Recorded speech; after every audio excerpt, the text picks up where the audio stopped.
এইবার যুবকরা শোনেন, ওয়াহুরুন আইন, এবং এগুলোর সাথে থাকবে টাগর চোখের হুর। টাগর চোখ মানে চোখগুলো হবে অত্যন্ত সাদা এবং বড় বড়, মনিগুলো হচ্ছে কালো কুচকুচে।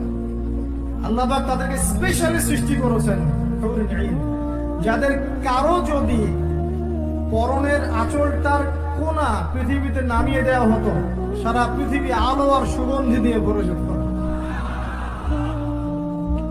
আপনার স্ত্রী হবেন তারা ইনশাআল্লাহ, এবং আপনার স্ত্রীরাও যদি ভালো কাজ করেন, সৎ কাজ করেন, তাহলে স্বামী স্ত্রী দুজনেই জান্নাতে থাকতে পারবে ইনশাআল্লাহ।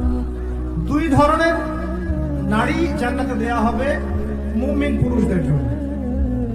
আপনার স্ত্রী এবং তার সৌন্দর্য অন্য হুরদের চেয়ে বেশি হবে অবশ্যই, এবং সবার বয়স হবে সেম এজ, 33 বছর, 30 থেকে 33। এখন যদি স্ত্রী একটু কালো হয়